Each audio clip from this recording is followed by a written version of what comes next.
Okay, it should be making sound now. Let's see. I'll hear it over here too for you guys. Let's see here. Oh, that sounds terrible. All right. Let's see. Oh, that sounds horrible. I'm sorry, y'all. I'm watching it as it actually happens. It should be. Okay, I can hear myself. If I can hear it, y'all can hear it.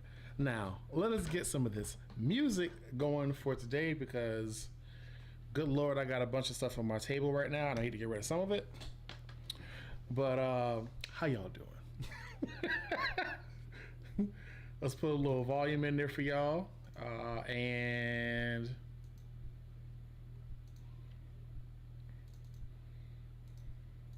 advanced. Let's put a little music in here because you know we're here for the music too. Let's see, where is it? Stream is gonna be 1 and 2. I'm gonna be 1 and 2. And y'all probably don't care to hear the sound of the game, so I'm gonna take that. Oh, I'll leave it in. I'll leave it in. All right, let's rock. How y'all doing? How y'all doing? Can you hear the music? Is it rocking? Let me make sure the other channel's doing it too. I'll turn that back on here too. I think we live. I think we got it. I'm trying some new features. I'm trying some new stuff. Shout out to actually, this was reverse tech support. Shout out to Slate for helping me put this together. I had a different setting on my computer for going live, and that restricted me from being able to see like the chat and stuff like that in the control panel. So now I can do everything 100% in OBS, and I'm hoping that gets rid of any of the lag or latency issues I've been bumping into. I do have, if you do see a bump down for a second, it's because I have a software that automatically updates in the background even when I told it not to. And it automatically tries to back up my my footage, my videography content. But I am ready for this. I sent this to two people in particular. OBS is not a hand holding software, but when it works, it works. Yo, I'm feeling good because I'm responding to people almost in real time. We're cooking. It's about to be a beautiful day in the neighborhood. Let's see. I'm going to throw up this right here because I got to give a shout out to the two people that asked for it, and you may actually recognize some of their names.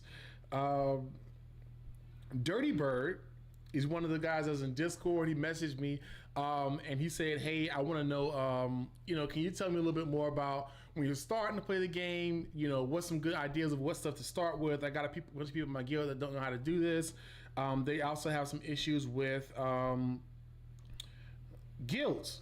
So he said he wanted to know how to build a good tank, how to build a good healer, how to build good DPS. So we're gonna cover that today. And per special request by Tony Terrier, he also asked if he can, if I can basically give a crash course for players that are fairly new to the game, or just are learning the ropes of playing the game. So I'm here to do that today. How's the audio? How's the sound? Is it too loud? Is it too quiet? I hear the music is pretty loud. I'm actually turning myself up a little bit. I'll do that. There we go. So that's me. I'm a lot louder, but the music's still playing because I want the music to still rock. You probably hear the fireplace sound and music of the game in the background. But I do hope that this is working well for y'all. I do hope that y'all are enjoying this. I'm gonna be honest, I never felt fancier. Are y'all having a great week so far? Are you enjoying yourself? Did you do the 1+1? I can see the chat like over to the side. For me, it's over here. You hear no music at all. Time for me to change that. Let's see here. Cancel that. See, this is why I ask y'all, because I want y'all to know. Oh, they're running ads. Interesting. Skip that. And I just found out I can cancel ads. I just did that. Very interesting. I did it a lot, but I thought that was pretty cool to be able to do that. I just saw that option.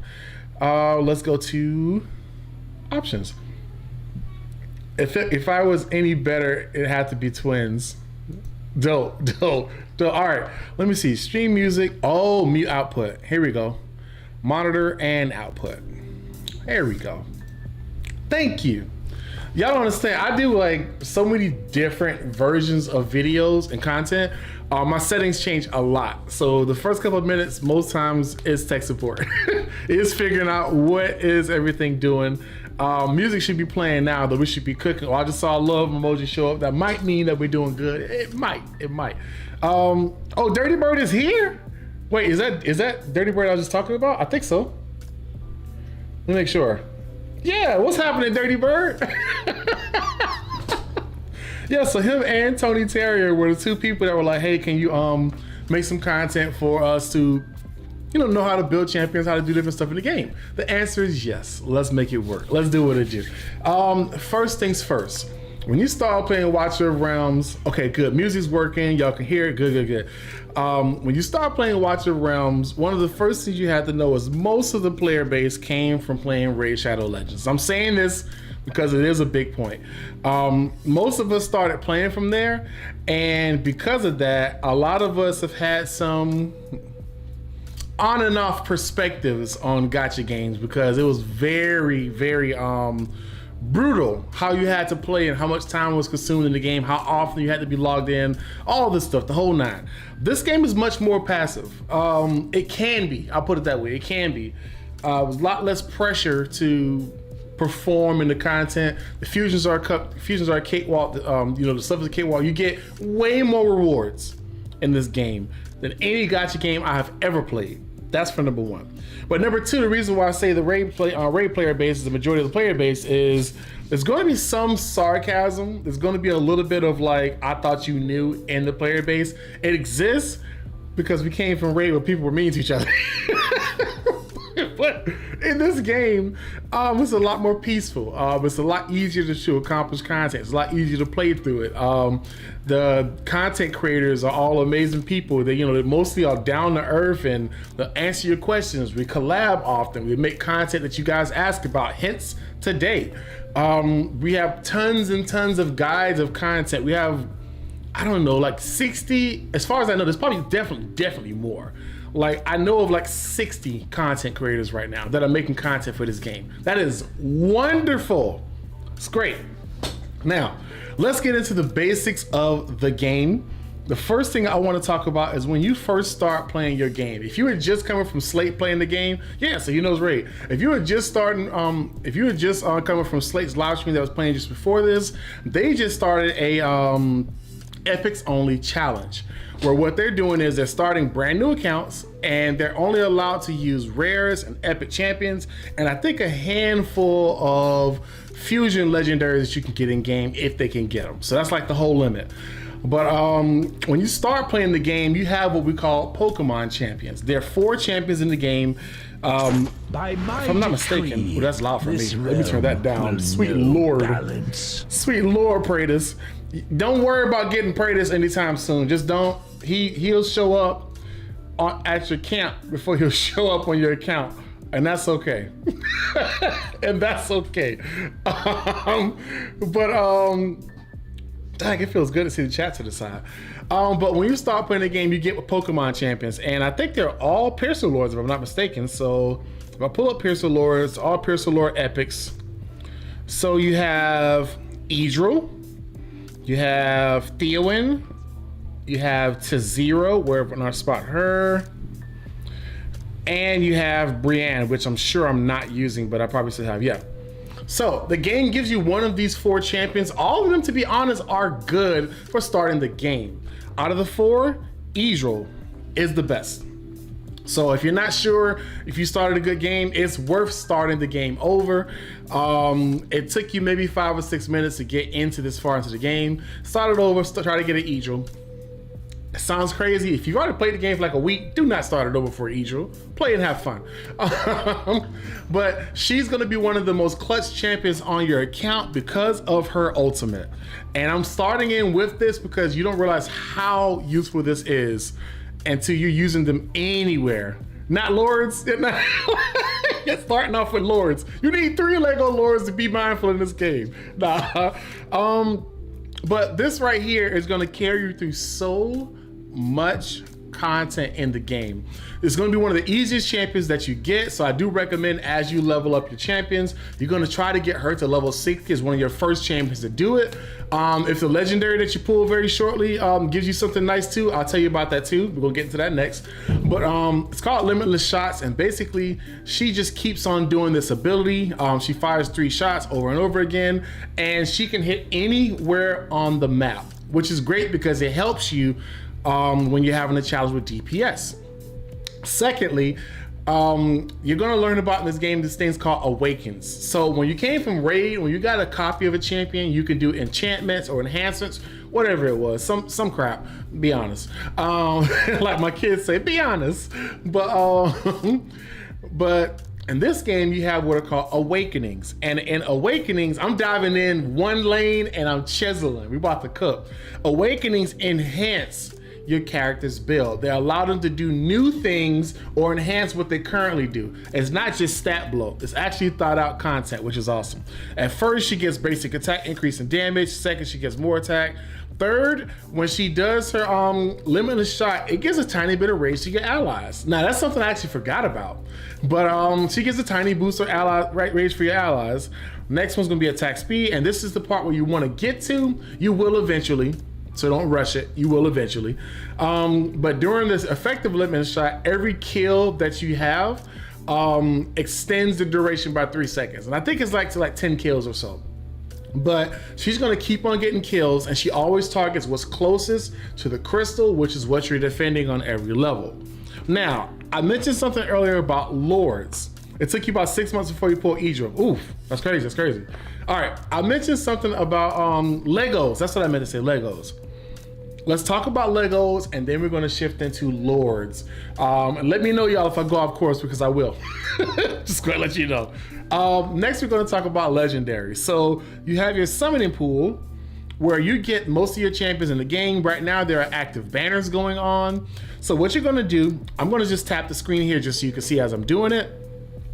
Don't worry about backup storage and all this other stuff, all these different types of banners. There's 3 types of gems in the game. They're rares, they're easy to come by. Honestly, you can accidentally get 40 of them in a week.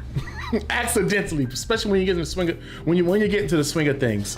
You have crazy right here. I mean, you have divines, which are basically like your legendary summons. It's a 6% chance of getting them. It becomes a 12 when it's in the 2x events.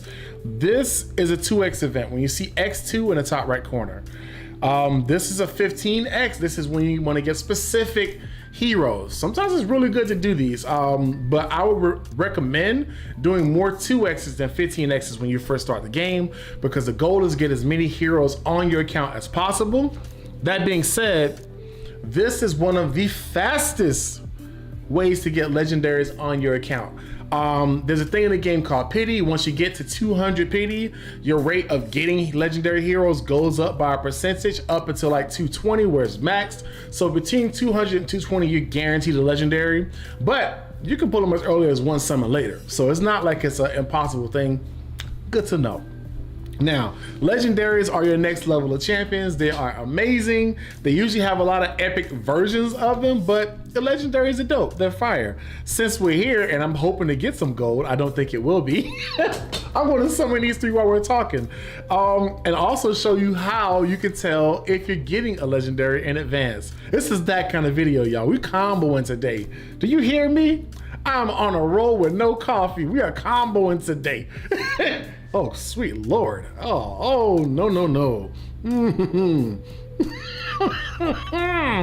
No. I'm about to be the Legend of Grayskull up in here. I'm sorry, y'all. Why you didn't tell me? All right. Okay, enough joking around.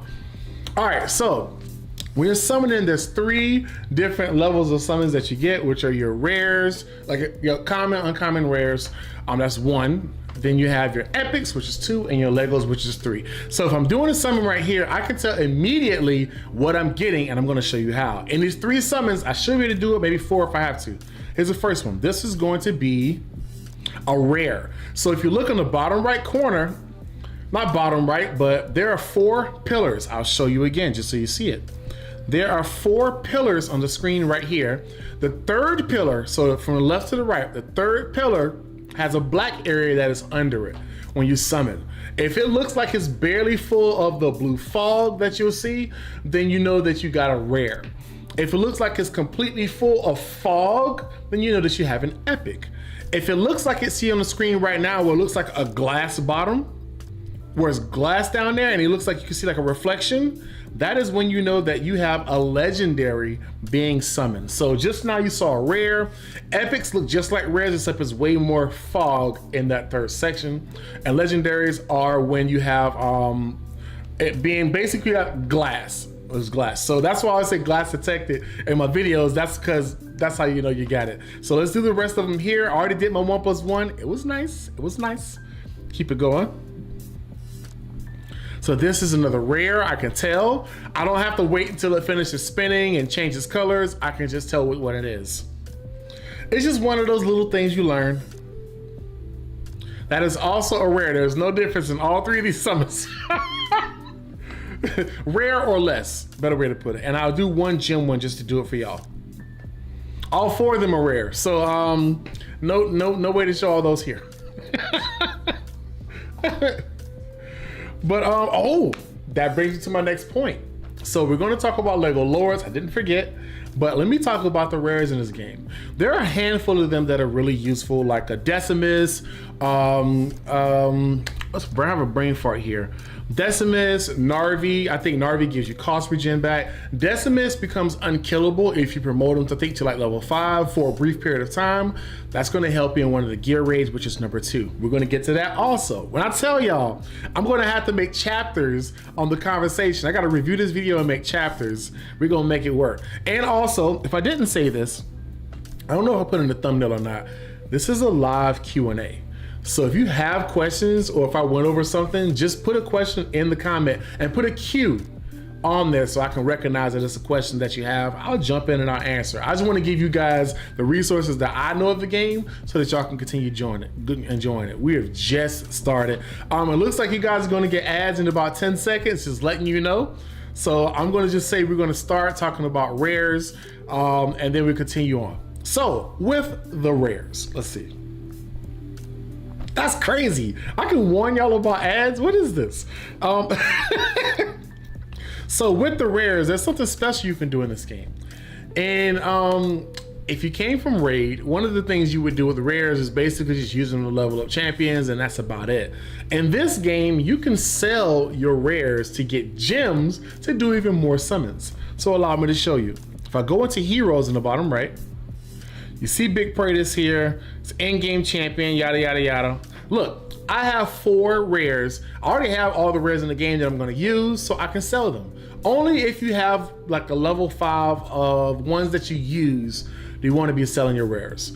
There's some rares you still actually want to put to use. Like I said, Duradel before, like I said, Narvi. Autumn, she gives crit rate and crit rate and crit damage increase. She's actually useful in one of the in-game levels of like faction trials. We'll get to that too. We got a lot to talk about, y'all. But if I sell them, I get 120 gems back. A summon is 88. So every 3 rares I have, I can get a summon back. I can jump right back into the summon pool if I wanted to, tap here, and go right back to the top banner and press summon and pull myself another champion. So it's easy. When I say it's easy, it is easy to get champions in this game. And Nero opens the conversation to the next topic. So this game has something that are called lords. If you're coming from Raid, they just tried to introduce lords. It ain't working. In this game, it's the real deal. This is where they got the idea from. So lords are champions of the factions in the game. I think there's either 8 or 9 factions right now. Oh no, I think it's 10. But every faction in the game has at least one lord. A lord has a special skill that they give in the game. I don't think I can tap it here. Wait, I can tap it here. Here we go. So lords have a special skill that they give to all of the other allies on the team. Usually it's an increase in their stats and something else special that they do that most of the heroes in that faction can benefit from. So For cultists, just for example, one of their things is crowd control. So slow, sleep, freeze, not much freeze, stun, immobilize, stuff like that. They benefit from doing that in a lot of their kits. And as a result, the Lord skill usually gives them a little bit of a benefit. So just as for example, for a rare version, this is why you don't want to get rid of all your rares so fast. Sometimes they could be useful. But this increases the attributes of all your allies that are in the same, Gerhard, what's happening, boy? We're cooking. This increases the faction members' basic attributes by 5%. So their attack, their defense, their speed, their health, all of that stuff goes up by 5% if you have him as a Lord on your team. And there's a slot that you put him in, I'll show you also. And increases faction team members' damage dealt to enemies inflicted with slow, stun, freeze, immobilize, and other CC effects by 15%. When you first start playing this game, this is going to be so useful for you in this game. These little bumps of extra damage and extra stats do go a long way as you play the game. As you continue to play, you get your epic lords and you get your legendary lords, and you get like your ancient legendary lords, which are still legendary lords. It's just a different way you get them. But these are going to be one of the best things you can put on your account if you're having confusion about like, hey, what do I use for a team? If you have an Edril, and you end up getting a epic lord that's called Lunaria. There's a new one that's coming to the game called Eliza. And they give you an increased range and you do more damage according to that range. So there's really good benefits that come from lords in the game. I must say, I am thankful that they added this in the game. I thought it was really cool. Next up, let's talk about the upgrade version of these. So that's a regular lord there. That's a rare. Now, I'm going to show an epic. This one is called Pyros. Pyros is an epic lord. It's actually pretty hard to get, but he has like special abilities tied into his lord skill. So let's tap it here. I'm going to tap skills, and you see it's always going to say max level because you can't level up a lord skill, at least not now in the game. Increases the attributes by 10%.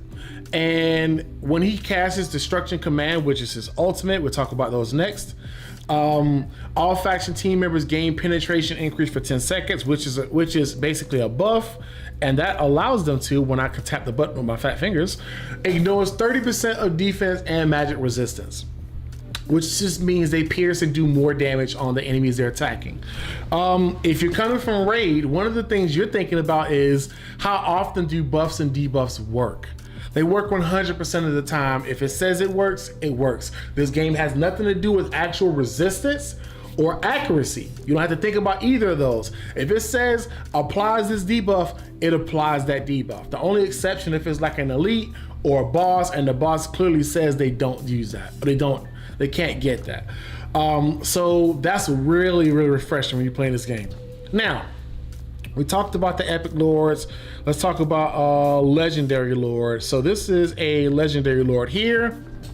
This is Twin Fiend. He is the upgraded version of Pyros. He has a very similar lord skill. His meteoric strike is the name of his ultimate. They gain that penetration increase along with the increase in your crit rate and your crit damage for 10 seconds. So they do a ton of damage. And you see the basic attributes 15% as well. So that gives you an idea of how lords work. When you're playing the game, the very slot on the left is where you put your lords in. If you don't put them there, they will not activate as lords. Thankfully, the game automatically does it for you, so something good. Oh, day 246, and I just pulled Lunaria. That range increase is needed, so be happy. So be happy to get her. Yeah, she is good. Like, she's really, really useful. That range increase is slept on, and every lord has unique talents according to their faction. So you notice a lot of the this faction called Infernal Blast have abilities from the lord that focus fire on a single target, which is really nice. Piercers deal with extended range and doing more damage the further you are away from targets. Esoterics, they cut down the cost of their ultimates and they give damage boosts periodically here and there. So as you play, I'm not going to give you all of them. I mentioned just one more. It's King Hars. This is the Northernist faction. You can already tell right now he's like a shieldy kind of guy. He's a tanky kind of guy. At least to the next topic, hint, hint. But Oh, you're gonna hear that sound effect if I'm moving that shield, that sword a lot. I'm sorry, it just happens. But his lore skill is unique in that it works for faction allies and non-faction allies. So it increases their member basic attributes by 15%, but it grants all faction team members a shield equal to 30% of their max HP, and other allies, which are non-faction allies, a shield equal to 15% of their max HP for 20 seconds. The more faction allies there are on a team, the more frequently it takes effect. The defense of shielded faction team members is increased by 20%. So some lores benefit the entire team that you're playing with. Some just benefit just their faction. So today, I already feel myself getting hoarse. I will get some water.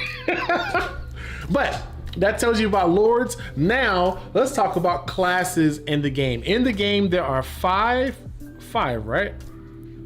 5 classes. So, you have fighters. Your fighter champions are frontline champions that do damage. You typically put them to block the path of demons that are coming. And they usually are a little bit squishier, typically are a little bit squishier than your next class I'm going to talk about, which are defenders. These have a block of 2 most times. Some have a block of 1, very few. Some have a block of 3, very few. But the goal of these champions is to dish out as much damage as possible on the ground. Some of them can also hit aerial units, but you do want to look at their kits to find out where they specialize. It's not a one build champion, works for all type of thing. That's not how this will work in this game. That being said, since we're talking about the first class, I gotta address this now. You may see on my account, I have this cool looking gear that's red and some of it's glowing and all of that random stuff. Don't worry about that, you're just starting the game. This is the stuff you get later. What is that here? Okay, good, it's still working, good. Don't worry about that stuff right now. This is the stuff that you get later. This is what we call in-game gear. Don't get caught up in that. When you start playing the game, where you want to go, and we're still talking about fighters also, where you want to go is right here, Dwarven Association. This is a marketplace in the game.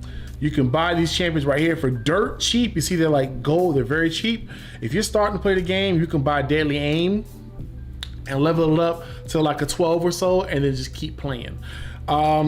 And you see like your substats and stuff. We'll get into that as we progress. You can buy pieces of gear in here fairly easy for very cheap, and you can get them much faster than trying to farm to find perfect pieces. I'm in game and I still buy mythic stuff in the shop, but right now there's no mythic stuff available. We'll get back to the shop. There's so much to talk about. Oh yeah. See, Gerhard knows the business. If you like the stream, RNGesus will give you Edro. So let's get to it. Best kept secret.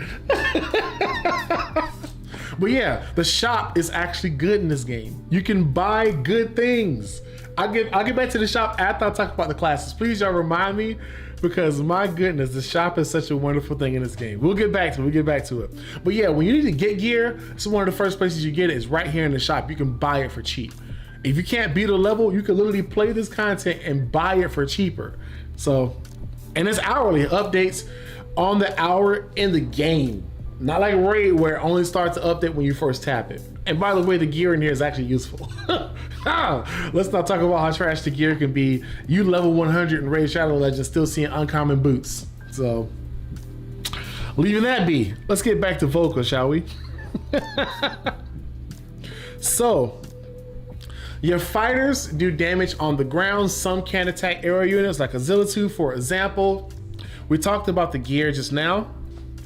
Some of the stuff is shiny, all of that, that's cool. Your focus is, when you first get gear in this game, don't worry so hard about leveling up to the max level and all of that, because I'm gonna be honest, you're gonna replace your gear within the first week of you playing this game, probably within the first 3 days, just being honest. Sorry y'all, some of y'all got ads, but for those of y'all that are still here,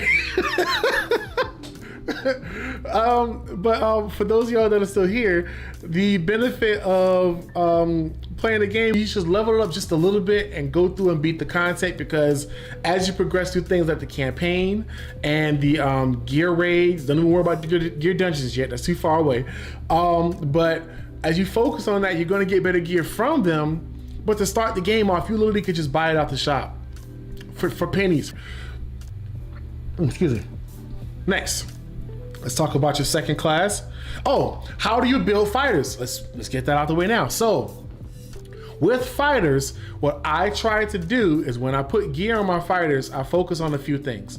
The first thing I want is for a fighter, I typically want their attack to be at least twice as high as is listed per the gear that I gave them. So right now it says 4,600. I think I just disappeared. Oh, it's back. Oh, cool. So I like that. That's good. That's good. That's good. But yeah, are we back? Good, we're here. Which guild am I in? I'll talk about guild in a second then too. I am in Trap House Mafia, which is one of the guilds of the Sin Cluster, which is a big cluster of a whole bunch of different guilds in the game. We kind of work together as a team to beat different content and stuff too. But talking about the stuff for the champion, attack speed, at the very minimum, you want attack speed on your fighters. It can get better. As you play, you want to get to like 300, 350, 400. That's a sweet spot for your fighters. But when you're starting to play the game, 200 is good because that's how fast they attack or do some of their abilities. So makes a big difference. Crit rate, when you start playing the game, 75 is fine. As you get more perfect gear and better rolls on your stats and substats, then you want to make sure you get like 100%. In this case, I got 99.5. I'm good. I'm gonna make it. Crit damage, don't worry about this as much as having good attack. Crit damage is the icing on your account. Attack is the most important thing in most of the content. Then you wanna focus on your crit rate, then you wanna focus on your crit damage. So I'll say this, attack, crit rate, attack speed, crit damage. That's the order of importance for a fighter. Everything else is bells and whistles. Defense is bells and whistles. Rage regen, which is how fast your attacks allow you to get closer to getting to your ultimate faster, that's secondary to this. Healing effect is not even necessary for fighters unless they have a healing mechanic already in their kit. And it could be like self heals for them, or if they somehow give heals out, that's when it takes effect. It's not on how many heals they receive from other allies. It could be something that they give themselves or something that they give out. That's how healing effect works. That was a confusion for me for months. So we talked about fighters. What was I gonna say? Substats. Let's say that, and then we're gonna talk about the other classes. Those should be a little faster. I think fighters has the most meat and potatoes to go over. So on this Zilla2, you have different roles. They can be blue, they can be purple, they can be yellow, and they can be red. Red, you're not gonna have to worry about until you get special gear that gives you that. I don't think you typically get that in roles. But for my attackers, the left side is one gear set, and this is a Warlord gear set. The right side is another gear set, which is Infernal Roar. When you first start playing this game, the most important things are the stats that you're getting, like high crit rate, high crit damage, high attack speed, rage regen, so on and so forth. These sets do not matter nearly as much when you first start playing this game. You're not gonna have perfect sets on all your heroes. I've been playing this game for nearly a year. I still don't have perfect sets on over 40 of my heroes that are legendaries. I don't. I still move gear around. We'll talk about that too. But like I said before, y'all, two things. One, like the stream if you're enjoying it, if you're enjoying the conversation, if we're chatting. And two, if you have questions, ask away. Because it's also going to be in the video for the replay for whoever you share this with. I'm trying to make sure I'm giving some gems to y'all. If y'all like it, just let me know. Just let me know. All right. Attackers, these are the typical stats I want to focus on right here.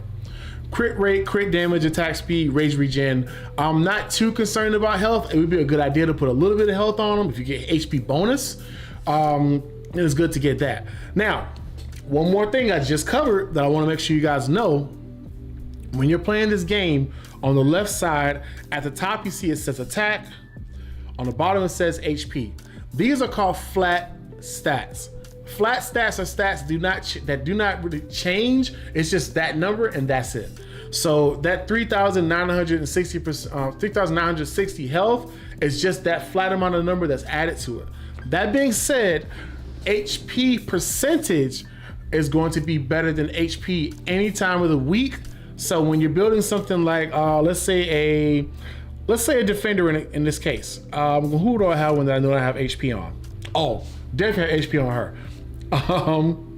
So HP bonus percent is going to always beat flat HP. Always. 10 times out of 10, that's the way it's built into the game. So if you're trying to build somebody tanky, go for HP bonus. If you have an HP bonus with crappy stats and you have a flat HP with decent stats, get rid of the flat HP. HP bonus by itself is like 40% higher than the highest that max HP can get. I mean, that flat stats can get. So, ooh, that's something to level up right there. You'll get this as you play into the game too. Auto enhance. Nice. How do I do it? How do I do it? Nice.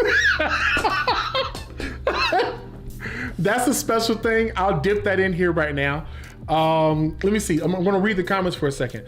Is there a way to find better quality stats of gear? I seem to only get flat stat primaries. They need to implement an unequip all button to help switch gears faster than to save plans than switching gear between different modes. So there is an unequip all button, but you do not want to unequip all for all champions button. You don't want that because that will screw you over. When I maxed out on Tide, we'll get to that too. There's so much to cover. When I maxed out on Tide, I unequipped the gear of a bunch of my legendaries, and then I put it back on those champions and worked from there. You don't want a button you can accidentally press and screw yourself over in this game. Just trust me on that one. There's any way to find better gear, quality stats of gear, find better quality stats of gear. Flat stat primaries, yes. So I'll talk about that briefly, and I'm gonna come back to it when I talk about the gear raids, but when you do your farming, you don't farm 5, 10, 15 runs. You want to run like 25, 50, 75.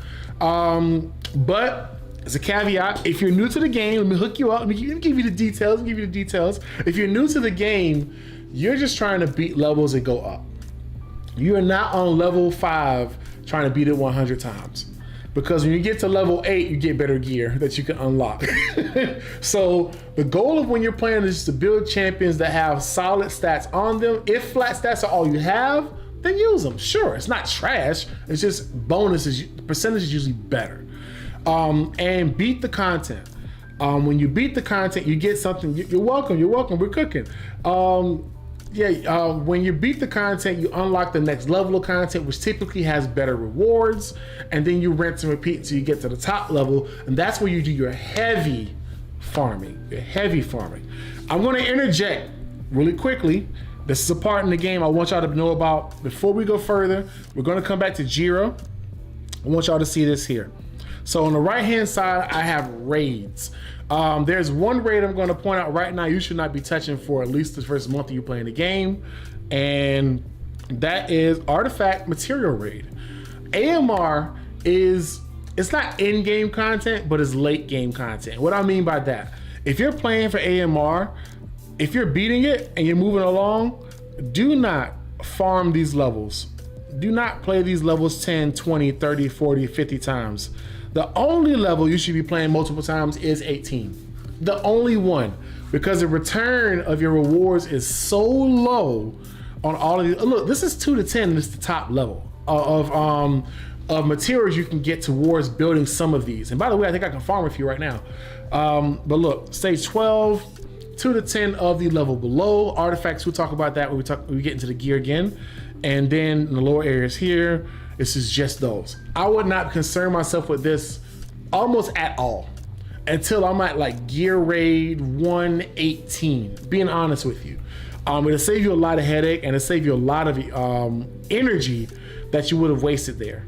So back to any static, no static? Please tell me there's no static. I hope not. Let me make sure. This stuff concerns me, y'all. I gotta make sure. Mike, let's see.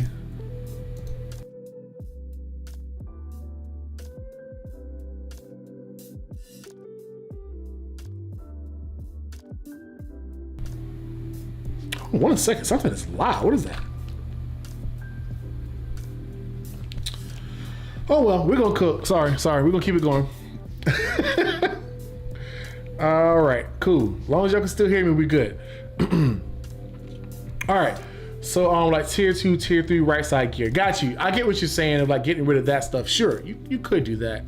Ajax, I'm glad you mentioned that. Ajax the Great. I like that. That's dope. That's fire. Okay, now back into the content. We were talking about Giro and I was talking about percentages. So let's go back into fighters. And then next we're going right into defenders. So when I was talking about gear, you want to have, so see right here, this is called a red stat. That comes with this type of gear at the very end of the game. Do not worry about this right now. By the time you get this part in the game, you'll be watching other YouTubers making content. I don't want to make this video about if you playing the game. This is about the first couple of months if you're getting things locked in. It gets confusing when you start to see all the extra stuff. But percentage is, for the most part, what you really want to get. This champion has more benefit of being tanky when they're doing damage. So for that reason, I gave her HP percent bonus. And you know, she has attack bonus because she benefits from that. That piece of gear is actually like perfect for her. But the bulk of what you need to be concerned about is making sure your fighters do good damage. That's most of your fighters. Except for like Abomination, you can make them more tanky. Some champions you can build multiple ways. Ask a friend in your guild. Check out a couple YouTube videos if you're ever curious. There's always somebody that's talked about a champion you've had. So percentage is the way to go. When you get into end game, you can worry about sets, like stuff that gets extra bonuses there too. Y'all feel like on stages 19, 20 of gear raids, I'm getting more flat stats primaries. Just when sure I get unlucky, or stage 21 gives a better primaries, or I'm just unlucky. Just unlucky. Just unlucky. It's just the way of the game. That's just the way of the game. It's just how the cookie crumbles. As you get into the levels, you're going to still get crap gear from time to time. That's unavoidable. But the good thing is you got a chance of getting really good quality gear. So you saw earlier, you had your stuff that's like these, the blue and the purples. Just equip them and beat the content and move on. I wouldn't even waste much gold on them at all. Then you're talking to these here, you get into your gold and your yellow and your gold. Your yellows, you might put a little bit into there because they get to level 12, but stage 10 is when you start to finally get your first pieces of mythic gear. You could beat a couple of those and you just work your way up and you just beat them and you just work your way up until you get to 18. 18 is kind of the place a lot of people farm at for a long time. You've probably been doing that before Ajax, which is great. But people do that for a long time because they can get a bunch of gear before they go into 19 to 21, which is harder. The last 3 levels are harder for all 3 of the gear raids. So 18 is a sweet spot you want to be farming at if you're not able to beat 19 to 21 yet. If you can beat 19, 20, or 21, farm those levels. But I wouldn't be farming anything below this, because all the stuff below it you can just buy from the shop for free. Buy from the Dwarven Association, not for free, but get it for cheap and doesn't cost you any energy. It's just gold, which you get for selling the gear. So good to know. Now, getting back into the classes, because I did get off of that topic, and you know I will. It is my thing. That's what I do. Put us up here just to make sure we are chatting. Yes, chat's working too. Okay, we cooking. Let me ask y'all this. How are y'all enjoying this content right now? Do you think this could be helpful for your guild? Because a lot of the player base doesn't watch videos. You know, they don't listen to like CCs talk about new topics and stuff. They don't go on YouTube, and they're not in the Discord. You know, so they don't get this kind of communication in their guilds, or they join the guild and they don't talk at all. They're just in there and they wonder why guild boss isn't being done every day. So if y'all are finding value for it, just let me know. Let me know if this is a benefit to you. I appreciate that. It's like 19 people in here right now. I'm feeling kind of good about that. I'm feeling real good about that. But let us continue. So jumping into the next class here, we're talking about defenders.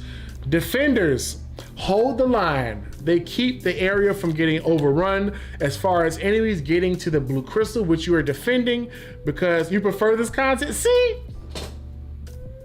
My boy Dirty Bird done gave you the hype. I'm hyped. I'm hyped right now. I'm out of center of the camera, but I'm hyped. Tips and tricks early on is super important, like what to avoid and what to think ahead. Yeah, exactly. Yeah, hit that like button. I appreciate you. Look, I do like, just so you know that, I gotta say this too, because y'all are here.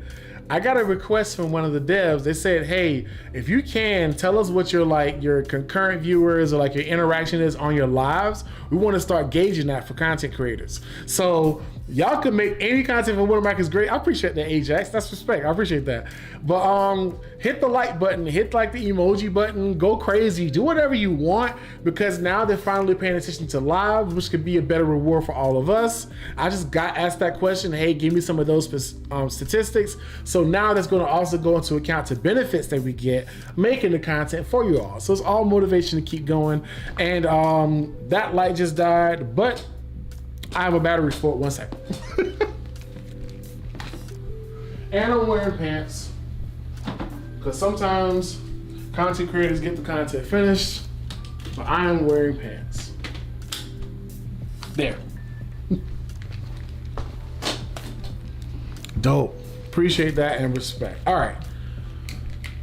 We back at it. Now, let's talk about our defenders.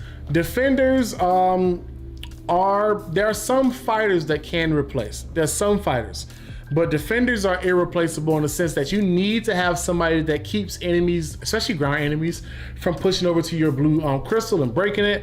These guys, 99% of the time, you want to build them tanky with good defense. Now, HP and defense matters a little bit different depending on the champions you get. So say, for example, a Cyrus, I want to build for damage, but he also can stay very tanky at the same time. He's the best defender in the game, in my opinion, other than like a Broke here, but he's my favorite. I'll put it that way. That's a better way. He's my favorite one in the game. So let's show you how his gear looks. He's also lowered too. These numbers, just so you know, when you start playing the game, you're not going to see numbers like this. You're going to be at 30K, 40K, 55K. Typically, your tanks have less BP numbers than any of the other champions in the game. And just so you know, BP is not as important early game. It's a measuring stick of how well you built your champion. It is not the end all say all if your champion is built well. For example, my Broke here is at 70,000 BP. My Cyrus is at 90,000. In most situations, Broke here is still going to be better because the kit is made differently for Broke here. So even look at the difference here. Look at the HP. Top right, you see 28,000, 17, whatever not. So I'm trying to keep it at like 40,000 HP. He's at about 50,000 HP, which is pretty tanky, right? Wouldn't you agree? Let's look at Broke here. Broke here is a little higher. Broke here is at 116,000. So even though his BP doesn't look as nice as Cyrus's BP, what he can do, and his defense is another like 4,000 higher. So what he can do is very unique to his kit. So the BP doesn't matter nearly as much as can he do the job well. Defenders, for the most part, you want to focus on HP, percentage of course, and defense. These are the two core things. Rage regen, if they have an ultimate that gives you an advantage a lot, that really helps. Rage regen is useful. Attack speed, if their ability has some kind of crowd control in it, or it helps them get to the ult faster, that's a nice plus as well. And one thing unique about defenders, I think it's all defenders in the game. All defenders in the game have at least 3 block, which means they can stop up to 3 enemies in front of them before one walks past them, because it's past the block count. You need this because if they're being blocked, they could be damaged at that spot. The defender stays alive, you kill off the enemies, proceed to the next thing. You know that part by now. You played the tower defense game. But looking at the stats here, I'm not worried much about crit rate because I'm not building him to do damage. You don't need a generalist champion everywhere. Defenders should be defending.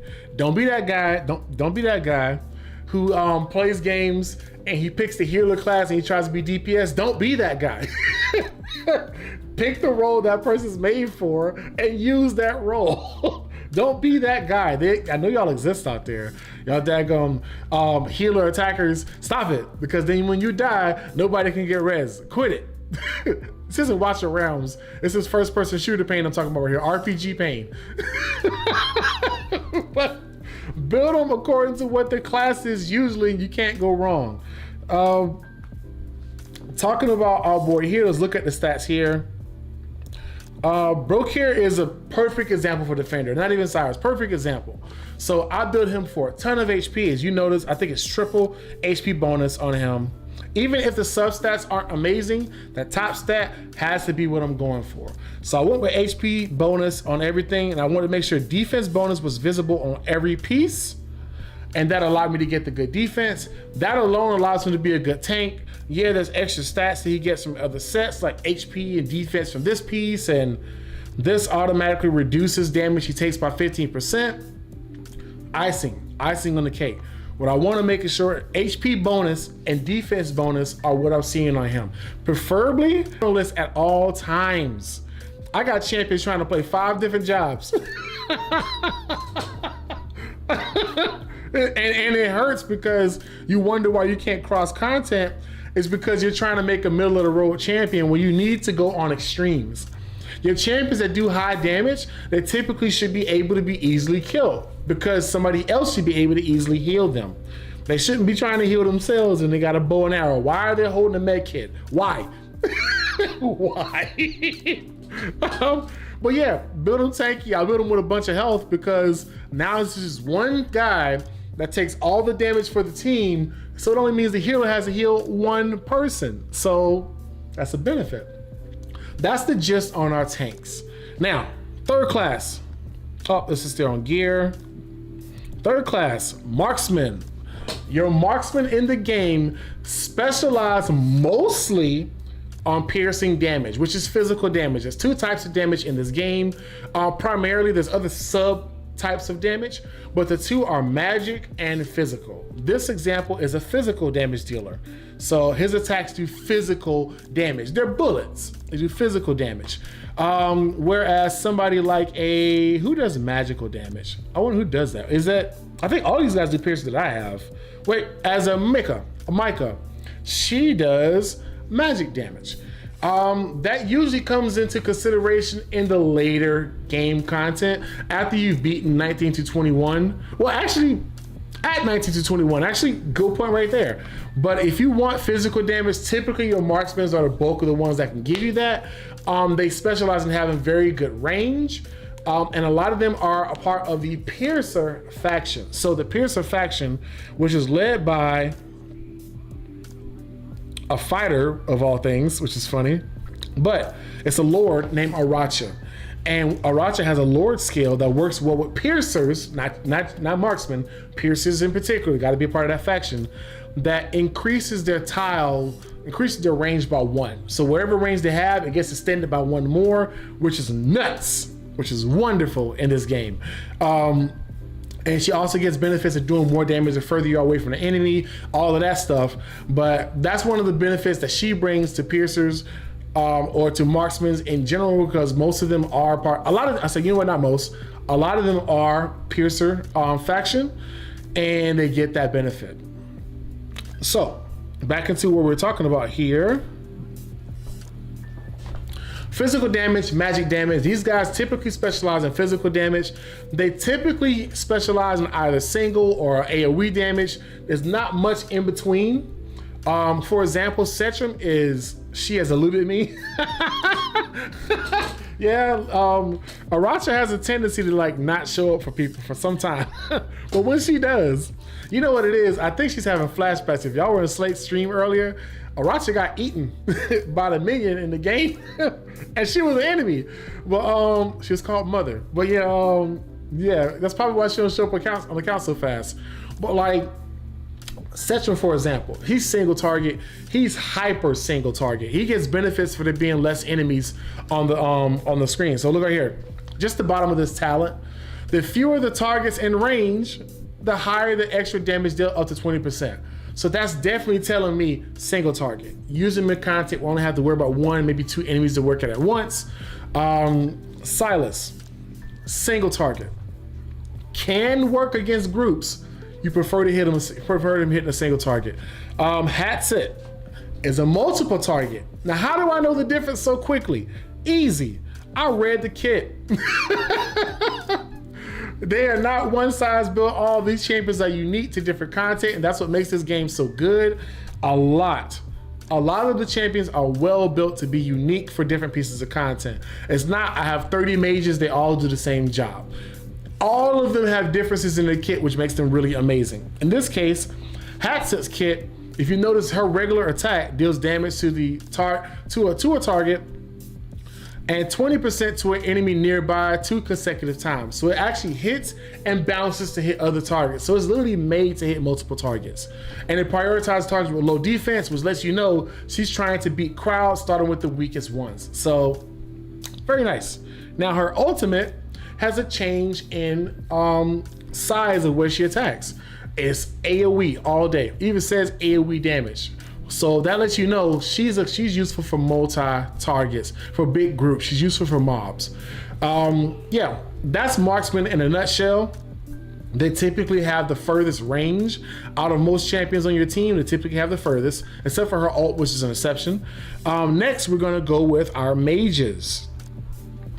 Oh, he didn't leave the screen this time. He's still here.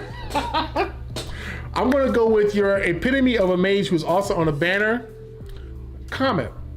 Comet is the mage's mage. He is made literally to kill groups of enemies and do it better than most champions in the game. Every attack he does AoE damage. That's the 2 targets there. It's multiple targets. The ultimate's AoE. His other attacks inflict curse and such like that, but it's also AoE. What you want from mages, most mages specialize in either crowd control or hitting multiple targets at once. Most. There are a few niche ones that hit single targets. Say for example, like a Seraphina. She hits single targets. I know, I'm sorry to put that on y'all screen, but you know she's here now. Or a Nocturne, a little more of a single target. I think he has some true damage in this kit also. Newer ones like this, Glacius. It sounds so weird because I can hear him loud volume for here. Y'all can't hear it.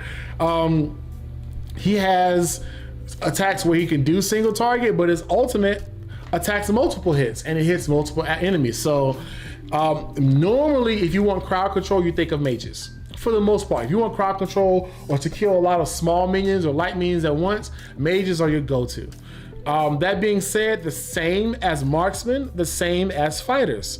You want to build them with damage, you want to build them with attack, you want to build them with crit rate, then you want to build them with attack speed, and then crit damage. In that order, that's the priority you really want to have. I have so much gear on this account, I can click quick equip and probably get something decent. So here we go. That's decent. Like, as you notice, they recommended stats over sets. So they did not say get these gear sets to come together and that's going to build your champion. They went for the stats that I needed. So you see the attack was at 4,600. It's another 9,000 on top of that. The attack speed, you see how much they put into that, almost 500 attack. Crit rate is at 100%, where's a safe spot to be. Crit damage is at 137. So this is a pretty decently built Glacius. And then, of course, I'm going to just throw an artifact on it to show where the BP skyrockets to. Not that important, but now he's at 69,141 BP. So, stronger. Pretty good. Now, that closes off for mages for the most part. The main thing you want to think about with mages is, in many cases, mages typically have slightly slower ults. They have very high damage dealing, but most of them are like 1,000 cost, which is really high. I think the same thing here for Praetus. Let's look at his. It's at 700, which is a little bit lower. Demi's is at 1,000. Boreas is at 1,000. Used to be at, I think it used to be 1,100. And let's see, let's just pull out, she has a decent one, right? And she's at 1,000. It's supposed to be at 900 when you scale it up. So yeah, that's mages. Now, last but not least, healers. When you first start playing this game, where's the Epics only account? Bro, I do not have one. Sebastian, I do not have one. I have the time to teach people some new things. I do not have the time to make a third account, brother. I got the main account that's on the screen right now. I got the test server that is on a tablet. I'm not gonna make a third account and run a videography company at the same time. It is not. It won't. It ain't gonna happen. I love them, and I think it's great that people are doing it. I think it's a really cool feature because a lot of content creators are tackling it, which I think is really awesome. But the way I'm gonna help is I'm gonna show people, if you're starting the game, here's how you start the game. Here's my recommendations of what to do. Yeah, that Epic's only account ain't over here, but no, Sebastian, no, sir, nah. I knew, like, I thought, like, I'm gonna put another 3 hours into this game a day. Nah, I'm good. He said Arcturus won't be happy. Like, I knew, like, there's great people doing it now. So don't make me, like, here's the thing. I don't want y'all to think I'm discrediting the content because I'm not doing it. I just don't have the time for it. It's a great idea. In my last video that I just put up, I just said, I think it's awesome. So more props to people that are doing that. I think it's a really awesome thing for people to do. But yeah, I do hope that they have an awesome time with that content. Let's talk more about these healers as well. That is hilarious, bro. Like, I know. Like, I was watching Slate play it earlier. She was doing her live stream earlier, and she had said, if I don't get Idril early into the game, I'm restarting the account. And I thought about how many times, ooh, the music's gonna change, nice. I thought about how many times I might do that. I promise you, after the first time, if I don't get Idril on the second account, my epics are gonna just sit and just be dilapidated, displaced, distrusted. Whatever Bible scriptures of people in bad situations, they were gonna be there. I couldn't do it. Let's talk about healers. Ezra's a pretty easy healer to understand. He keeps your champions alive because there's no champion that's gonna be doing perfect in this content. They're gonna get hit, they're gonna take damage, something's gonna happen that makes them unable to do their job perfectly, and they gotta stay in the fight. In this case, Ez is a good example. Drop that beat now. I'm sorry, I like this song. But Ezrin, his job is to heal. Now, you have two different types of healers in the game. This is important. Well, technically 4, but it's 2 of 2. Allow me to explain. Ezrin is an attack-based healer. So, attack-based healers heal based off of how high the attack you give them. So if you see on this kit right here, I don't think I have him on very high attack. Actually, it's pretty middle ground, pretty decent. So he's an attack-based healer, right? Now, the next example, we have Vortex, who is an HP-based healer. So the more HP he has, the better his heals are. You need to know that when you're building these champions out, because you build them with a whole bunch of attack and he's HP based, it literally will do nothing. It is a dead stat on their account, so don't put anything into it. That being said, let's focus on attack base. There's another thing to mention. Here's the caveat. It only took me one try to get Idris. I'm happy for you, bro. I'm happy for you, because I know that feeling, Sebastian. Like, once they said that, and I knew that that was actually true, like get Idris early, I knew that was true. I was like, I don't want to do that. I'll be so mad. I'll be mad if I don't get her. But there's also 2 caveats of attack. So you had attack and HP percentage, attack percentage, HP percentage. Now you have single target healers and multi-target healers. So in this case, Ezrin is a single target healer. You can tell even by his regular attack to 1 ally in range. Now, if I go to a Leia, she's attack based, but it says 3 allies in range. Now, to be mindful, AoE healers, as we call them, that are multiple target healers, they typically have slightly less strong heals as single targets. Single targets usually have really big, strong heals. AoE target healers have typically weaker heals, but they're still good. Don't discredit it, because I built Hollow, and I didn't build her for Guild Boss for the longest. I built her for regular heals, and she was doing a wonderful job. And people's like, take the heals away for Guild Boss for extra damage. I was like, okay, I get it, but you can still get away with it. Healers, you want to typically build them according to what spec they need, attack or HP. I'm of the opinion, do not build your healers glassy. Build them with a little bit of tankiness to survive the fight. That being said, you see right here, this is a glassy build for a Leia. That's because I only use Leia in Guild Boss where I know she won't die with that much HP. Now, if you're talking about like an Ezrin, I build him a little bit tankier because he's going to be in more content. I will honestly say build him even more tankier than this. He has a special ability that keeps him from being one shot, so that's why I'm a little more risky with him. And he's built flaky. Only reason because there's a damage reduction in his kit. So there's exceptions to this. Now, if you talk about somebody like an Artemis, a little bit tankier. The Somi, ungeared. Bad example. Vortex, as you can see, since he's HP based, he has more HP on his body than most of the champions. This is more of a tankier version of a healer. So I still have my attack. I have pretty low attack speed because she has some benefits that she already has in her kit that make attack faster. But I still would recommend healing her, make it a little bit faster because that attack speed now is their heal speed. So with heals, it does matter how close your champions are to the healer or not. If they're further away, the healer takes longer to reach them. They're not instantaneous. It may be a ball, it may be a wave, maybe a beam, it may be a bullet in some cases. I see you up there, my boy. But you want to have those that are most at risk, closest to your healer if you can help it. If not, it's fine. Just build them according to the stats you need. In this case, I'm going to say attack is most important. Second is attack speed. Third is going to be healing effect. And there's a reason why I put healing effect at third. And fourth is going to be HP or rage regen. I say attack first because would you rather have healers have attack speed or rage regen? I just answered it. So I would rather have my healers depending on the content they're doing. That matters the most. So I'm going to say they need more attack speed in most cases.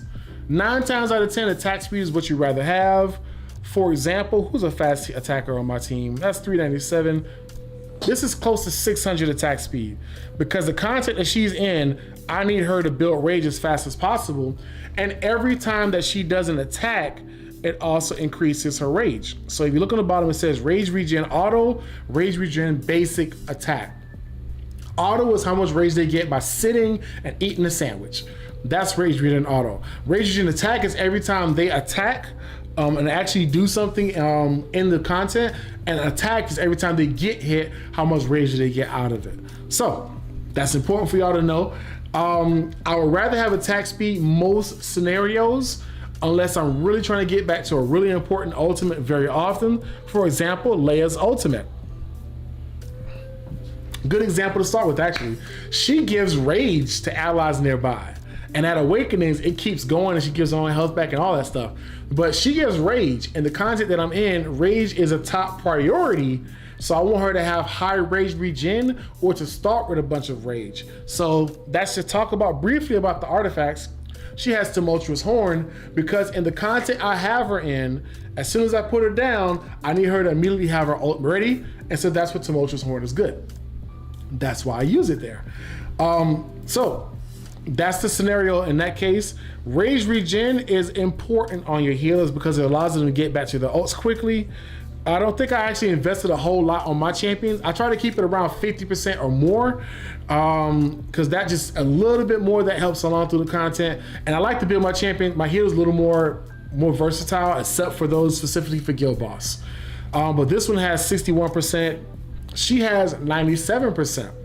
So you see why I have both of those maxed out? This is like one of my top tier healers. That's why all this stuff is so crazy for this champion. Fercy, 44. 18, not a lot because he's using a whole bunch of content and I'm not that pressured to get his ultimate back in time. I have other ways to get it back, like the artifacts, which I'll show you more as well. The Sony ungeared, 20, fairly low. Now, and like I said, this is depending on the content.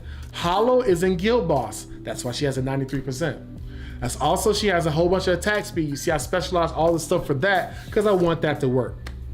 Let me know if that answered the question because I know I can talk in a circle there, but I want to make sure that I do answer that. Me personally, I prefer attack speed. If I have to risk the two, I'm going to go with attack speed most times because the faster they have attack speed, the faster they can give heals. If they have slow attack speed, I don't care how hard their heals are, somebody's gonna die while they're getting the next heal ready, and that's not good. Yeah, that being said, there's one more thing I want to say about healers. Oh, just to mention the artifact for healers.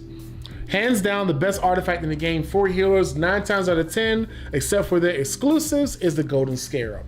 Because if they're attack based, it gives them a benefit there, and rage regen increases by 50%. So you see why I don't need to build that other stuff around, because she can get it so much faster with this artifact once I level it up. I hope that helps. I hope that gives a little bit more of a layout for you there. But yeah, so attack speed, more skills based, and rage regen is ult skill. Exactly. If you want to get to their ult quickly, rage regen is what you want to specialize in. If you want to just have them healing in general faster, attack speed is what you need. Healers are the backbone of so much content, and you need to also remember that they have a limited range they can work in. Hollow has a crazy good range. It's huge. We call it in the game the Vortex range because that's the first champion we think of that has this giant range area, a healing range area. But it's important also to read their kits, because remember we started the content talking about Idril? Ezreal is essentially a healer version of Idril. So you see this here. This shows his initial range when he's healing. He has an ability, and this is just a one-off so you guys can see why it's important to read the kits. A lot of champions have these things called talents. You see what he says, damage taken at one time will not exceed 60% of max HP. That means he can never be one shot. He can be two shot really quick. Don't get me wrong now, but he can never be one shot by a single attack that hits him from full health to 0 health. It's impossible according to how he's built, unless it's a special mechanic for a stage, he cannot be, which makes him such a really good healer. But he has an ultimate. This gives a giant healing amount, and it actually gives a talent to another ally, which is awesome. But the ability is called Redemption and Agony.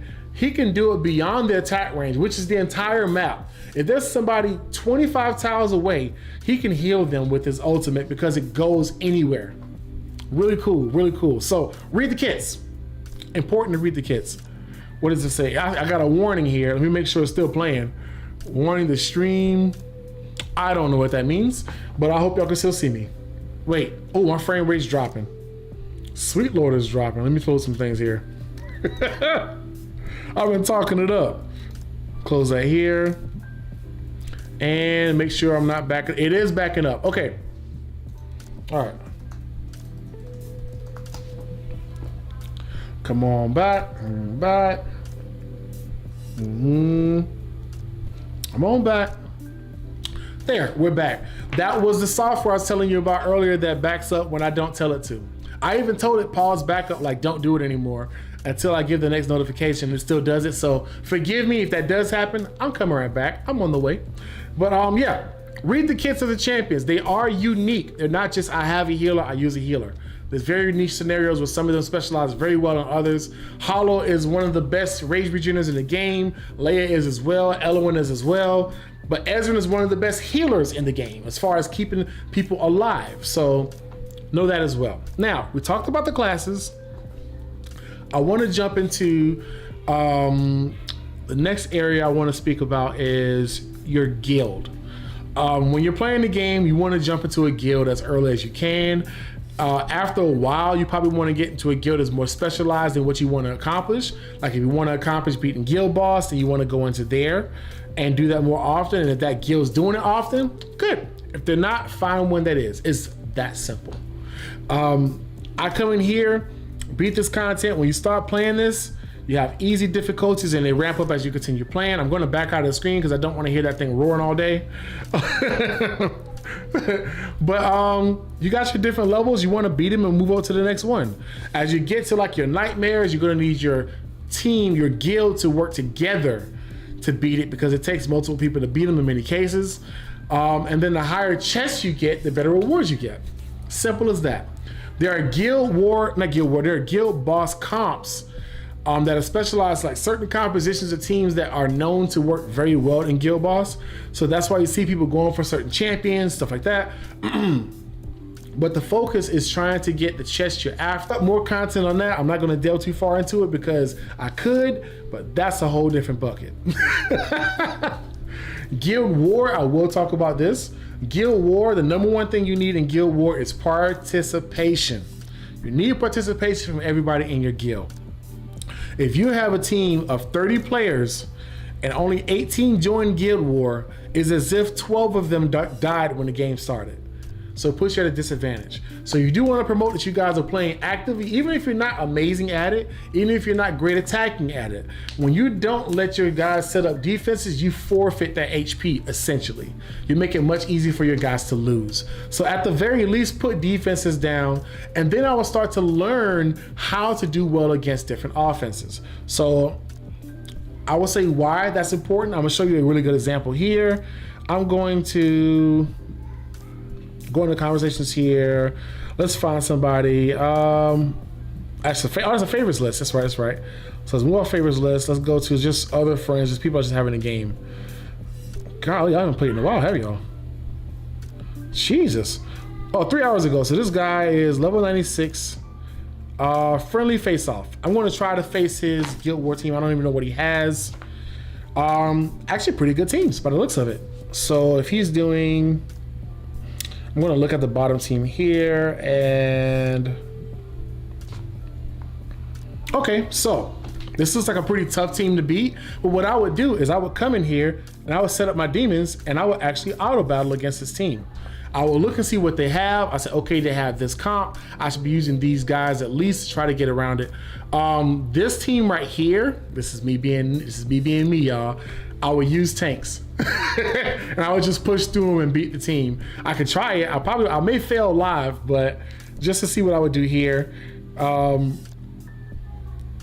just want y'all to just see, like, this is why you want to do friendly face-off. This costs me nothing. If you only do these in Guild War, you're always gonna lose. Do a few friendly face-off and just try some stuff out. See what you like. All right, so I'm going to put my favorite tank here. I'm going to put this guy here as well. Interestingly enough, I have Maul. Maul does not do very well against Cyrus. I don't know why. I think he just hits those minions instead. Doesn't do a good job against him, so good to know. Now, I would usually use unalives, but that wouldn't be the case here. And I just need tanks and healers to just push through, and maybe I can get them through as well. There's only one tank on the ground, so I might be able to push through. And I'm really just like throwing it together just so y'all can see like my thought process in Guild Boss. On Guild v Guild, I keep saying Guild Boss over and over again. Yeah, that's for the most part pretty much what I would do for a team. Let's throw a fifth in there, just to throw a fifth in there. Wait, I'm waiting till ults disappear. So why don't I put dogs in? Oh yeah, for the ult, for the count. All right, so let's just say this is my team I had in mind. Let's just say this is my team. Quick affiliate, that's a whole different thing. Affiliation depends on the BP. That's the main time in the game when your BP matters other than playing Tide. There's like 30 videos out recently about Tide, so you can have fun with that. It's very straightforward. Quick save, and I'm just gonna run a match. I have not played against his team. He might wipe the floor with me. I don't know how any of his guys are built, to be honest. All I'm trying to do right now is pop his ults. His ults are just about ready, so I'm gonna pop all of them and waste his time. And then I'm gonna send some tanks in. So I'll send this tank in the back. This you can see how I'll play the content. Good for you guys to know. Just to know. Speed still working, good. So my goal right here in GVG, this is one of the best things to know. Just so you guys can know this, I'm getting into GVG already. You want to try to exert their ults if you can first. If you can get them to burn their ults, makes it much easier to get through. That being said, I'm still gonna get mauled here. It's still gonna happen. So that tank's not gonna do much. They're not even reaching the ult yet. Actually, I wonder, I don't know if I think her things do hit area units. If they do, I'm in trouble. But I'm going to do something stupid here. I'm going to do something. Now, in this case, I would send another tank in there because I know these guys are going to die again soon. And now I'm going to be working to push through these icicles and stuff. Problem is I didn't set anybody to take care of units on the wall.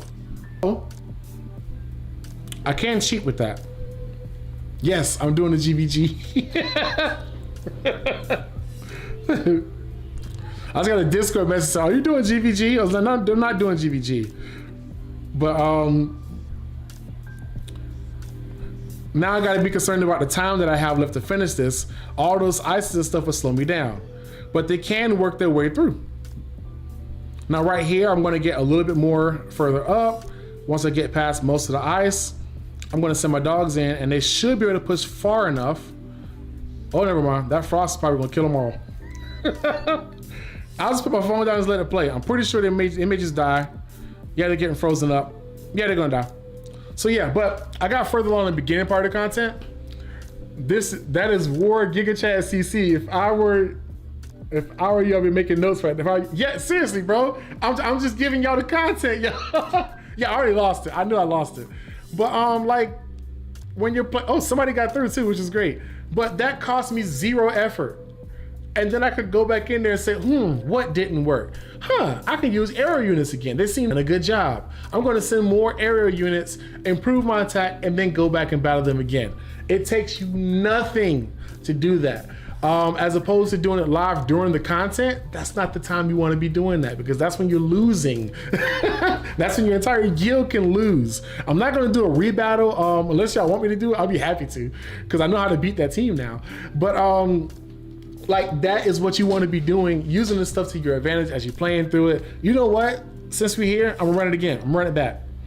And what I'm going to change this time is I'm going to put up, it was a bottom team, right? Yes. So instead of dogs, I'm going to put in archers.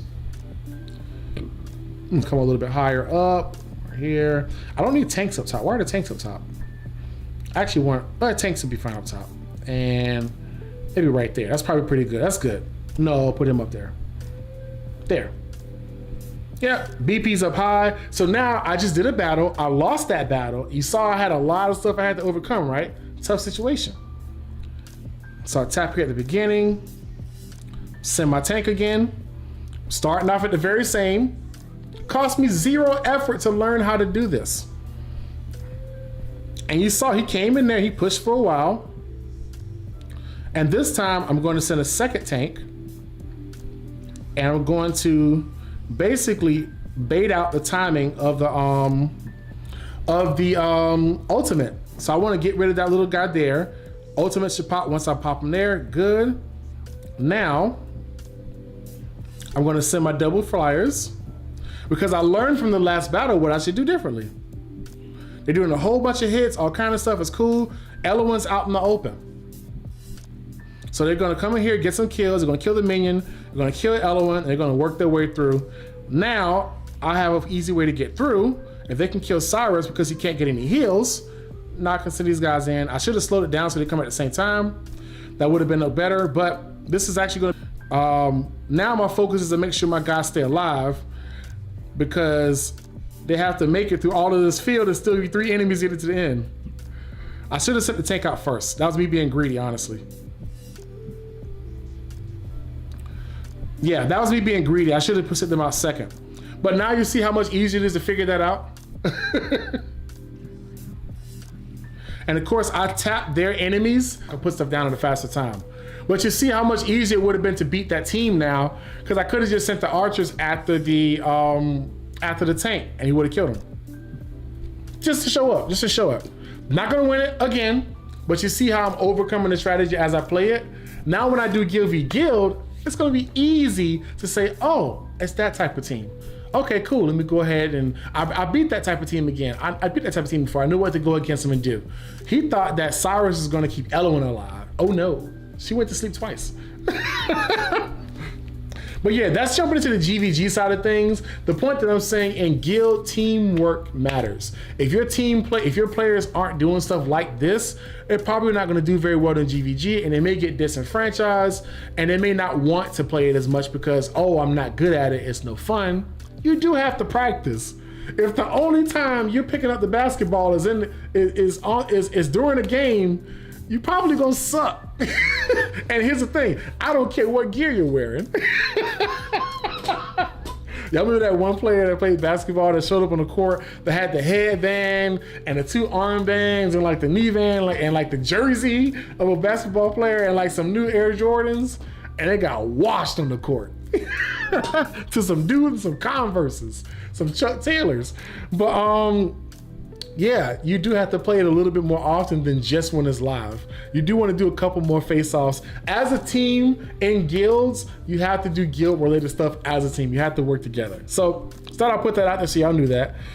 Next up, the content we want to talk about was the shop. It updates every hour on the hour. Every time I come in here, I buy all of the commons and uncommons immediately because it stores me up for other content in the game. I'm about to show y'all how we can skyrocket the account too. So here, I just bought it. Wasn't any good. I just sold it. How much time did that take me to check it? 2-3 seconds. I come in here and I buy a whole bunch of stuff. I buy the rare summons every time they come available every Monday of the week. I come in here and I buy the rare summons here. I buy the energy. You can watch this part of the video later. I appreciate you, Laura. You're a beast, though. But I want to get people up to speed. There's so many players that play this game that's like, this is too hard. This is too tough. I don't know where to start. I'm here to give the deets. I'm here to give the gems. Maybe other gems because we got 2,000 subscribers too. And then in here, if I have any of the epics that I've dismissed, I got enough to buy a bunch of these things which are really useful. So, cool stuff. The market is one of the best places to visit in the game. Unlike Raid, we hated the market because it was trash and you can only get 5 summons a month. If you were lucky, you can get 5 summons a month. And this one, you could probably get 5 out there a day. just being real. Not even the ones that you can buy, just other ones. Imagine the market being useful. Exactly, see, me and Bastion, y'all don't understand. We done had so many conversations about how stuff just needs to be like in these kind of games. And now we're playing the game and they're actively pushing stuff the right way. In so many cases, when we complain about stuff in this game, it's rare, let's be real, it's rarely a major problem. Oh, but arena, that's not an exception. There's not a gacha game that exists that has a good arena. Arena is one of the hardest places to make good in a gacha game because somebody's gonna always have better champs, somebody's gonna always be better than you, somebody's gonna always do more than you do, or get more gear, or be in a guild that has some benefits, or that's always going to exist. It's impossible to say that's the issue. What I like is that they're consistently giving you champions. A lot of the content in the game doesn't feel like fluff. Everything has a place where it's beneficial for you. I think that's a big plus. In my book, in my eyes, I do hope this thing is not backing up a freaking Gin. If it is, I don't want to uninstall it. I want it to just work. All right, next up, we're gonna talk very briefly about Tide. Tide, I just beat it recently. Shout out to Fastidious, he helped me beat it because he put a video out showing basically drop the gear on your champions and rearrange it to get the highest BP. Tide is based on your BP of your champions that you put out on the map. So if you have a Cetrum that has like 60,000 BP and a Silas that has 40,000 BP and you love Silas, put Cetrum in. Because it's literally a BP meter. It's literally if you have the BP until you get past that thing. It's basically a threshold to see, can you get your champions higher than this number? If you can beat it. If you can't beat it. There's some instances where you could, but for the most part, don't get too enthralled in that. Next up, you can do 3 of those a day. Every day you should at least be going in there and collecting the rewards because they're free and they do enhance what you can do in Tide. Now, what do we want to talk about next here? Oh, if you do not spend in this game, this is a good one. If you do not spend in this game and you're considering getting something for the first time in this game, I will tell you this video is brought to you by SmileOne. No, I'm kidding. I will say I do have a discount. I keep it in the descriptions. If you ever want to get something, you can save 10%. But if you were to say, hey, I never bought anything in this game. I got like $10, I got $20. You know, I want to, what can I do to make the best decision? Hands down, the best decision you can make in this game, if you were to be purchasing something, is the Privilege Pass. Right here. The best, and there's no close second at all in the game. You get 40 more auto battles every day. You get 20% more XP from every battle. You get 20% more gold from every battle. You get 30 more max stamina, which means you have more of a higher cap as you play. You get a 3.5 speed that's activated in your auto fights, which means you can farm way faster. Extra drops from promos and extra drops from gear raid, which means you get more insignias or you get more gear as you play the game. So if you were to say, I only have a handful of bucks, what should I get? Privilege card, always my number one answer. Other stuff in the shop is cool, it's neat, it's flashy, all this stuff, cool, neat, nice stuff, great stuff. Actually, some pretty good packs in there. Ooh, we got a fortune? Is that a fort? That's a star pack. That's not a fortune pack. Sebastian almost got played. All the other stuff is good. Monthly cards are secondary because they give you something every day you log in. They give you energy. They give you summons. Those are cool too. Privilege card. Start with that. If you ever thought, hey, I want to get a little bit of something, but I don't want to get something dumb, I want to get some bad, privilege card. It lasts for a full month and you get benefits everywhere in the freaking game. Next, let's talk about the first level of farming, which is going to be your XP and your gold. So top left of the screen, you see the icon? It is a gold icon and it's an EXP icon. They are not active for me because I did not have them active. If I tap them, it says inactive, and if I say use, I can use one that I have in my inventory that gives me 100% bonuses when I do gold EXP. So if I were to do a gold EXP right now, let's say I get 30K, with privilege, that's another 20%, so that's what, 36K. And then if I have the gold bonus, it's gonna turn into 72K. So you see what the difference is? If I just started playing, I got 30K and free to play. It's not to knock it, but it's just so you have an understanding. If you get those things, it does help your stuff excel a little bit. It does, to be fair, it does. But more importantly, you don't want to be farming gold bonus. You don't want to be farming gold or EXP raids until you have one of these active. And when you have one of these two active, got another one, I got in my inventory. You want to be doing at least 3,000 to 5,000 stamina. At least, and those are the least numbers, not the high. Those are the least numbers. Because why do you want to do this thing and then just do 1,000 stamina and the next day you're back at it again and you need it like in 30 minutes because you just leveled up 6 champions? Why not just do a whole bunch in one session, get it all done, let it auto run in the background, and then you come back and you're set for the next 2 weeks. You don't have to think about it anymore. So that's another thing to know about the farming side. That's level 1 of farming. Level 2 is gear farming. Let's get into it. This is the part people love. Gear raid is the first place you're going to spend a lot of your time in this game. Not the first place, it's one of the first places. Faction trials is champion specific. The better champions you get, the better you do in faction trials. Congratulations, you just gotten a masterclass on faction trials. I'll start with that too. Actually, faction trials it's in-game content because it is kind of tough. It's kind of tough. And so you have your basic trials, that's the one you're gonna beat the first out of all of them, and then the rest of them are faction specific. Chaos, Unnamed, and Arbiters are not included. It's just the other factions, but some of them are champion specific. I managed to beat Northerners without having a Valkyra, but she does make the content much easier. So you want to beat these. As you beat these, you get the progressive rewards on the bottom, which are all the really good rewards, and it also enhances your main account. So if I tap basic trials, on the bottom you see it says Pantheon. If I tap that, look on the right hand side.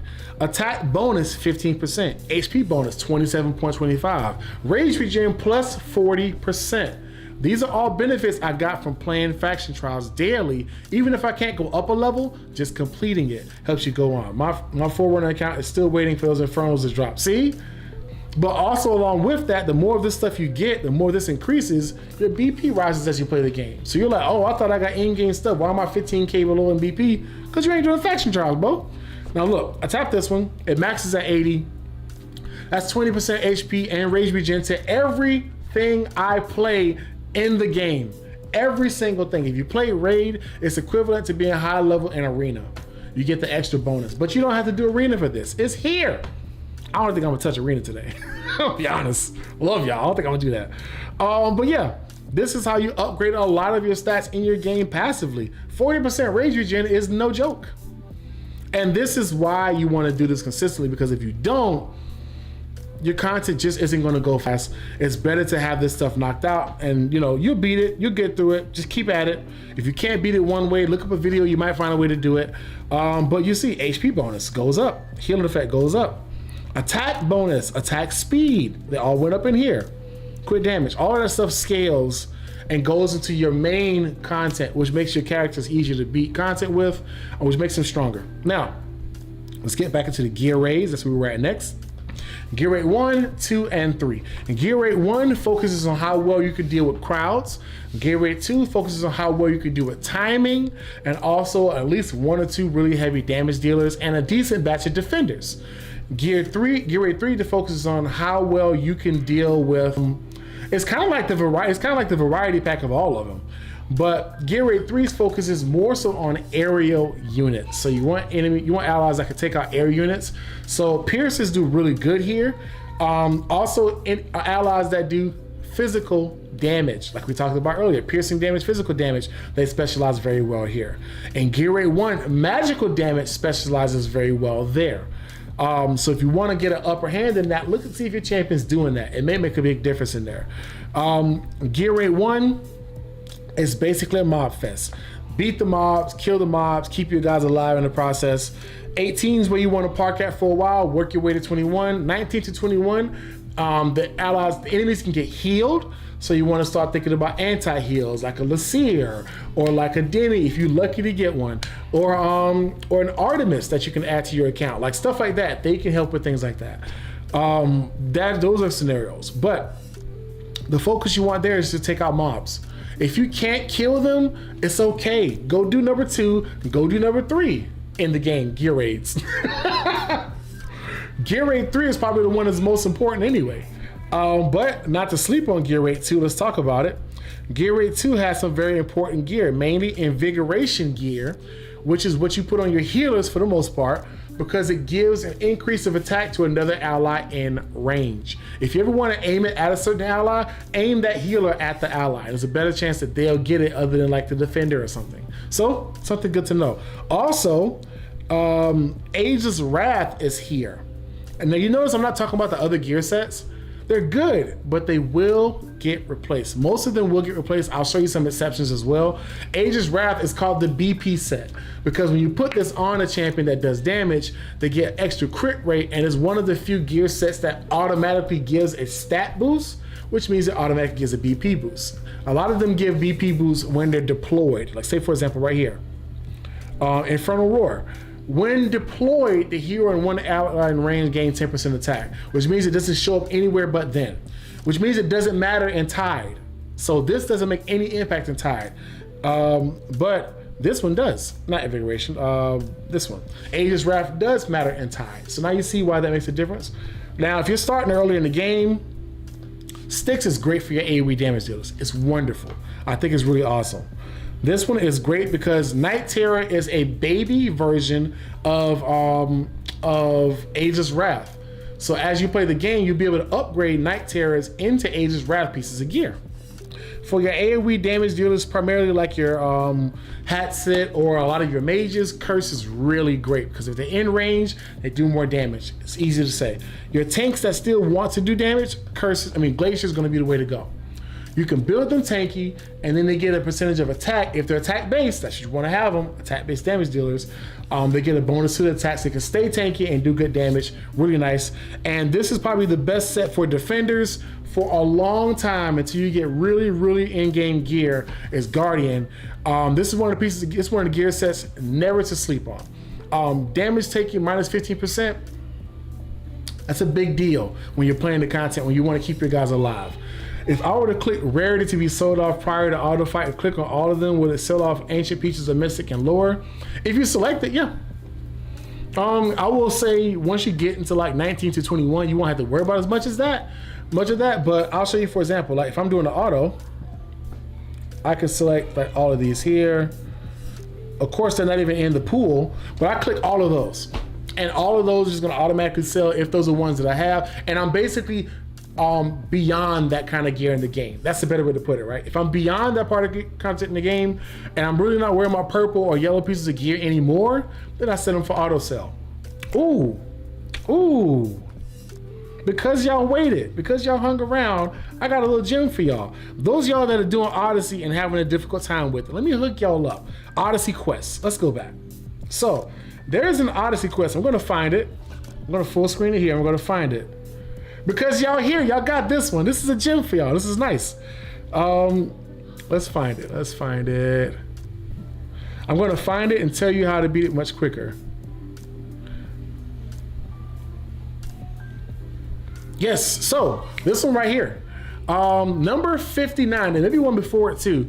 Obtain 2 pieces of ancient gear from any gear raid, excluding gear dungeon. Now, for those that are us that are playing in game, we know how hard it is to get ancient gear, but it won't sell off ancients, or will it? It would. If it's the same rarity, it would. So don't select it if you're after ancients. But if you're doing this, if you're at this one that's number 59 and you're like, tag, I'm not getting any ancients, it's taking me forever. Put y'all on game. Going into raids, gear raid, and let's say I pick gear raid 1 right here. Instead of trying to do 21 and farm it all day, go up, not even to 18. I think it's another one. I think it's 12. It's 11 or 12. I think it's 11 or 12. Which one is it both in? Is it 16? It may be I think, okay, maybe it's 16. But if you notice, 16 is where you can get both variations of ancients. So if you can get legendary ones, those also count towards beating that Odyssey quest. So you don't have to get 2 mythics. You could just get those of y'all that have been struggling with that, because it does eat up a lot of energy. I know it does. I need this thing to stop trying to back up. This is the 3rd time during this live stream has done that. It needs to quit. I got stuff to tell people. Come on. Back on up. Let's get back on up in that game. Wait, let me see. Let me do this here. I'm gonna click this.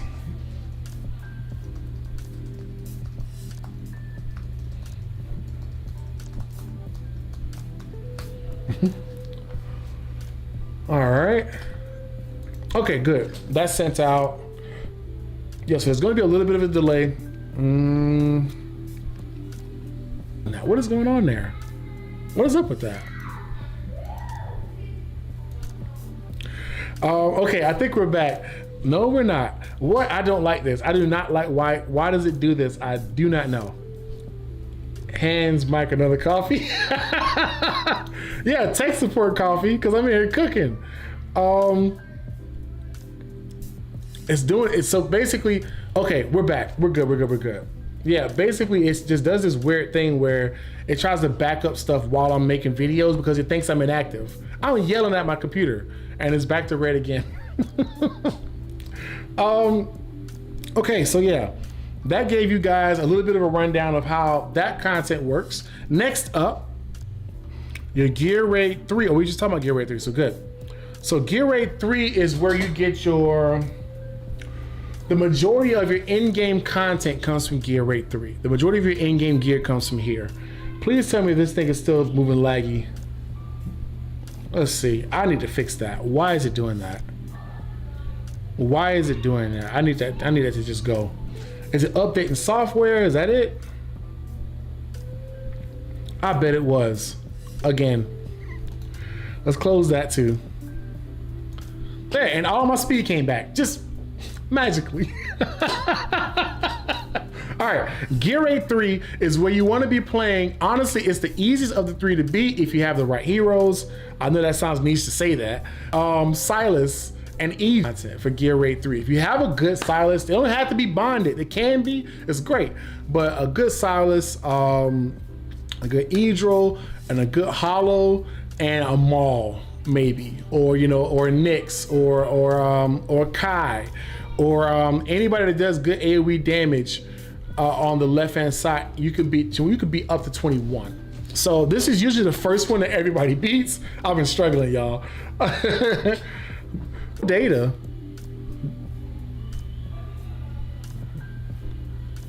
Okay. I do not know what is going on with that. That is bananas. But continue. I got a little bit more to do and then I'm gonna wrap it up because I don't like how much this stuff is dropping. That is not cool.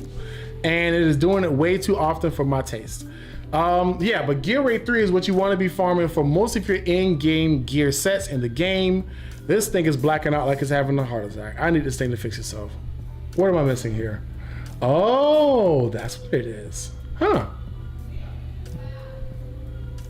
So now I see what the issue is. So I know how to fix that issue, but it's gonna take me a moment to do it. So I'm gonna put like another 5 minutes into the stream, and then after that, I may jump off of here. So I got like 5 more minutes. It may go in and out. Let's get to it. Let's cook. So, cause my computer's cooking. That's what's happening. But yeah, Gear Rate 3 is for your in-game content. If you want to get in-game gear, Gear Rate 3 is probably the first place you want to be going.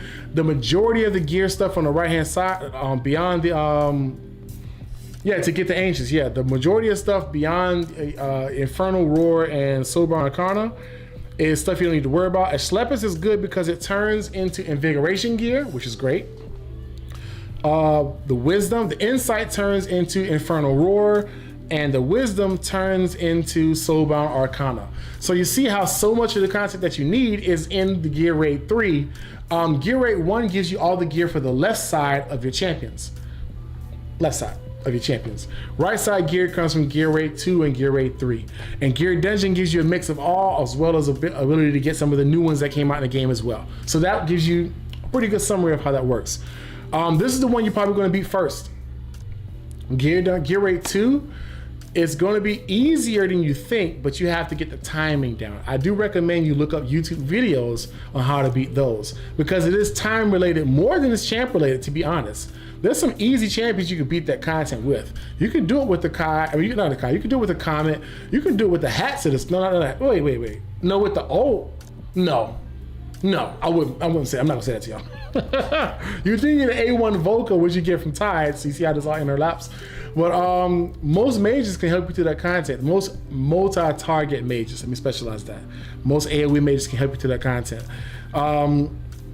And a Dolores or a Hollow, you know, they can help push you through that stuff even better. Or anybody that has Invigoration, or if you have Inspiration on your kit, you can give them to the champions, which helps as well. So a lot of options there. That's going to be one of my favorite places to farm. Even when like Gear Rate 1 or Gear Rate 2 events are going on, you can find me in Gear Rate 3 pretty often. So I really enjoy playing that content. Last but not least, the last thing I'm going to cover for the day, because my internet is having a time. Not even my internet, it's my computer. It's at 160 degrees right now. It wants to cool down.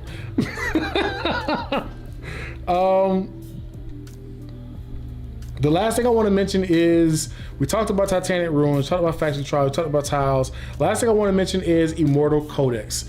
This is in-game content. I actually do pretty well in Codex, but it's because I've been playing for a long time and I've discovered the mechanics to beat the content. So this is the in-game content. This is very champion specific. So do not get upset if you're not getting good scores in this content. You do want the right champions. It is free to play friendly, but it's not easy for all. You know what? That's a better way to put it. It is free to play. No, you know what? It's free to play, but it's not free to play friendly. That's a better way to phrase it. But yeah, you play the content, you just experiment with your different teams with what you have, find out what works, and as you get new champions, you keep going. When I got Praetors, my Lord of Sticks went up because I had a multi-attack dealing champion that helped. Making an apple crisp, making an apple fritter, bro. I'm cooking it. But yeah, I think that I've just about reached the limits of this computer and how long I can make a live stream. 2 hours seems to be the limit, because it keeps, what's happening is it's getting hot and it's slowing down the computer to cool it back off, and then it gets hot again. What I may do the next time I do a live stream, appreciate that, Dirty Bird. I hope that I've given value, my man. And remember, this is still a Q&A, so even ask questions inside of our Discord if you want to. But yeah, if you guys want to know more about the game, ask away. That's what we're here to do. I'm not doing an Epics Only challenge, but I want to make sure that I'm providing some value to people that are having younger accounts and they want to know how to excel through the content. I covered as much as I could within a decent amount of time. I did say wait until you get to AMR 18 before you farm that. Focus on your artifacts. When you get there, then you can farm it. Look into what they do, how they change their kits. One small thing to remember, this is very late game. When you play Gear Dungeon 2, your fighters that have Wailing Skull on, be careful, because Wailing Skull does physical damage. And in Gear Dungeon 2, physical damage makes some of your enemies duplicate themselves. So you don't want Wailing Skull. Especially on the Zilla 2 who does magic damage. Now this thing is doing physical damage. You're working against yourself. So just a little gem, throwing it out there. Somebody might be like, what are you talking about? Yeah, you'll find out. You'll learn. This has been Mortar Mike. I do hope that y'all have enjoyed this content. I have enjoyed it. I hope that y'all have enjoyed it. My computer certainly has not. I'm going to finish this up. I'm going to go hang out with the kiddos. I'm going to get beat by my daughter in Uno. She is 6 years old and she is a beast at Uno because she uses the same tablet I use to play on the test server to play against people around the country in Uno. And she beats them a lot. And so I got to get ready to go against her again today. And my wife is actually really good at it as well. And we give our son like 2 cards just so he can be entertained, just so he can be sitting with us. It's very great. Yeah, I hope that this is giving you guys some value. I didn't have a whole bunch of summons to pull. I didn't have any crazy announcement to make other than thank you guys for helping me reach 2,000 subscribers. I cannot thank you enough about that. Even right now, we have 14. It says 10 on here. It says 14 on there. There might be a slow update on there. It says 10 on here. I thank y'all for that. Y'all viewing it, pressing likes, watching the content, pressing subscribe. It helps me because it also helps with contracts and stuff when I'm trying to negotiate to get paid more to make more content. I like that happen. I mean, it's not. This is not a charity out of my. This isn't out of the charity of my heart. I'm figuring this thing out. It's nice to get something for doing it. But yeah, I hope that y'all have an amazing Sunday. I hope your 1+1s are goated. I hope they're great. Don't forget Monday you get one more shot if you didn't get it yet, and you will get a little bit of surplus and reward so you can try it one more time. Hope y'all get what y'all were looking for. Y'all take care, have an amazing time, and I will see y'all when I see y'all. In the meantime, if you're leaving, if you're still here, there's a few of y'all still here. If you didn't get a chance to see my 1+1, I do recommend you check it out because I did put a couple of memes in there. Also, the victim Ares is in there as well. You'll see why I call him that. And the 1+1 was actually pretty nice. And it's a very good nostalgic throwback to one of my favorite